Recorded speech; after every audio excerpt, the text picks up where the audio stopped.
എനിക്ക് പറ്റിയൊരു മണ്ടത്തരാണ് ഈ ഒരു വീഡിയോയിലൂടെ ഷെയർ ചെയ്യുന്നത്. ബ്രേസ്ലെറ്റ് ഉണ്ടാക്കാൻ വേണ്ടിയിട്ട് ഞാൻ കുറച്ച് ചാംസ് ഓർഡർ ചെയ്തിട്ടുണ്ടായിരുന്നു. വെക്കേഷൻ ആണല്ലോ, അപ്പോൾ മോളെ ഇങ്ങനെ ബ്രേസ്ലെറ്റ് ഒക്കെ ഉണ്ടാക്കി പഠിപ്പിക്കാം എന്നുള്ള ഉദ്ദേശത്തിലായിരുന്നു.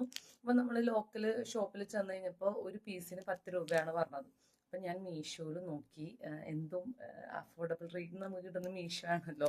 അങ്ങനെ നോക്കിക്കഴിഞ്ഞപ്പോൾ ഒരു ഇമേജ് കണ്ടു, അതിൽ ഒത്തിരി ചാംസ് ഉണ്ടായിരുന്നു. അപ്പം ഞാൻ നോക്കിക്കഴിഞ്ഞ് കഴിഞ്ഞപ്പോൾ ജസ്റ്റ് 100 രൂപയോ 110 രൂപയോ അത്രയൊക്കെ ഉള്ളൂ. അപ്പോൾ ലാഭമാണല്ലോ, വേഗം അതങ്ങ് ഓർഡർ ആക്കി. പക്ഷെ ഞാൻ കൗണ്ട് ചെയ്തില്ല ഗൈസ്. അവർ നമ്പർ തന്നിട്ടുണ്ടെങ്കിൽ ഞാനത് മൈൻഡ് പോലും ചെയ്തില്ല. കാരണം ഈ ചാംസ് ഒക്കെ അത്ര വളരെ ക്യൂട്ടായിരുന്നു. അതിൽ 15 എണ്ണത്തിനായിരുന്നു ആ 100 എന്ന് പറഞ്ഞത്. പക്ഷേ എന്നാലും ലാഭമാണ്. അതായത് നമ്മൾ പുറത്തുനിന്ന് 10 രൂപയ്ക്കാണ് ഞാൻ വാങ്ങിയിരുന്നത്. 5 എണ്ണം എക്സ്ട്രാ ഉണ്ട്.